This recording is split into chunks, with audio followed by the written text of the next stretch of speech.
CMR shopping mall మన height Nagar లో భాగ్యలతా కమాన్ పక్కన ఫిబ్రవరి 29న ప్రముఖ సినీ తారలచే గొప్ప ప్రారంభం. ఈ మూడవ విడత సందర్భంగా ఈ సంవత్సరం ఈ ఏడాది చేస్తా ఉన్న ఈ రైతు భరోసా సాయం ఒక్కో రైతన్న కుటుంబానికి మరో 2,000 రూపాయలు చొప్పున నేరుగా 1,078 కోట్ల రూపాయలు వారి ఖాతాల్లోకి జమ చేస్తా ఉన్నాం.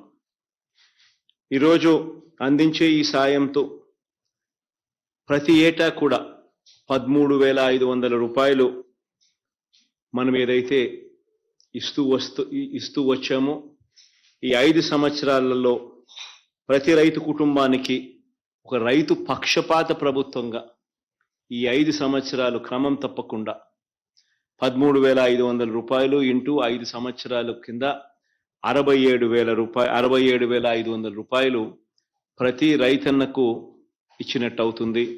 ఈరోజు ఇస్తా ఉన్న ఈ మూడవ విడత సహాయం కూడా కలుపుకుంటే ఇలా ఈ 53,58,000 మంది రైతన్నలకు అందించిన సహాయం కేవలం ఈ ఒకే ఒక్క స్కీమ్ వైఎస్ఆర్ రైతు భరోసా పిఎం కిసాన్ అనే ఈ ఒకే ఒక్క స్కీమ్ ద్వారా అక్షరాల 34,288 కోట్ల రూపాయలు ఈ ఒకే ఒక్క పథకం ద్వారా రైతన్నలకు పెట్టుబడి సహాయంగా, రైతన్నలకు పంటలు వేసే సమయంలో రైతన్నకు దన్నుగా పెట్టుబడి సహాయంగా అందించాం.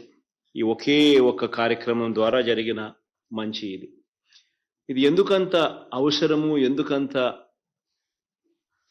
ఇంపార్టెంట్ అన్న అంశానికి వస్తే కరెక్ట్గా రైతన్న పరిస్థితి ఏమిటి అని చెప్పి ఒకసారి గమనిస్తే రాష్ట్రంలో దాదాపుగా 50% మంది రైతన్నలకు 1/2 హెక్టార్ లోపు విస్తీర్ణం ల్యాండ్ ఉన్న పరిస్థితులు. దాదాపుగా 50% మంది రైతన్నలకు కనీసం 1.25 ఎకరాలు కూడా లేని పరిస్థితి.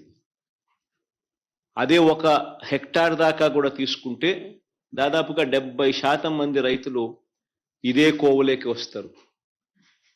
మరి ఈ 50% మంది రైతులు, ఈ 70% మంది రైతుల పరిస్థితి ఏమిటి అని అంటే ఈ పెట్టుబడి సహాయం అనేది లేకపోతే వీళ్లకు రుణాలు అందడము కష్టము.